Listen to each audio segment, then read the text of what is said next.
చంద్రబాబు నాయుడు అంటే నెమ్మదిగా పైకి ఎక్కిస్తాడంటండి రాజధానిని, అమరావతిని, ఏపీని.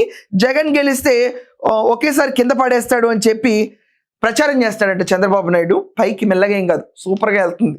నీ కుక్కరే వేషాలు ఆపు, ఫ్రాంక్లీ స్పీకింగ్. దాని తర్వాత ఏంటండి అమలు కావట్లేదు సూపర్ 6, ఏంటండి రాష్ట్రంలో ఏమి అభివృద్ధులు రావట్లేదంటే తల్లి చెల్లి గొడ్డలి అని చెప్పి వైసీపీని గొడ్డలి పార్టీ అంటాడంట చంద్రబాబు నాయుడు. జగన్ గొడ్డలు తీసుకొస్తే రాష్ట్రంలో ఎవరిని ఏం చేస్తాడన్న భయం క్రియేట్ చేశాడంట చంద్రబాబు నాయుడు. నిజం, జగన్మోహన్ రెడ్డి లాంటి పర్సన్ ముఖ్యమంత్రి అయితే రాష్ట్రంలో రంగనాయకం ఏజ్ గ్రూప్ నుంచి అప్పుడే పుట్టిన పిల్లల దాకా వాళ్ళకి బడి ఉంటుందో తెలియదు, ఆవిడకి ఇంట్లో కూర్చోగలుగుతుందో లేదో అనే ధైర్యం కూడా ఉండదు. ఎవరికి ఏం జరుగుతుందో ఎవరికీ తెలియదు. నోటితో వ్యభిచారం చేయించారు. నిజం, పచ్చి బూతులు తిట్టించాడు. అతను ఉంటే మారణ హోమంలాగా అనిపించింది. రైతులందరూ ఆర్తనాదాలు పెట్టారు. 5 ఏళ్ల పాటు దీక్షలు చేపించారు. వాళ్ళని డ్రామా ఆర్టిస్ట్ అనిపించాడు. కొట్టించాడు, తన్నిచ్చాడు, లాగిచ్చాడు, దోచుకున్నాడు.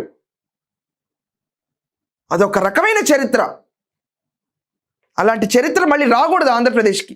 Those wear the darkest days of Andhra Pradesh ever. అప్పుడే ఫామ్ అయిన పసిబిడ్డ లాంటి స్టేట్ని, 5 ఏళ్ల నిండని రాష్ట్రాన్ని విచ్చలవిడిగా వాడేశాడు.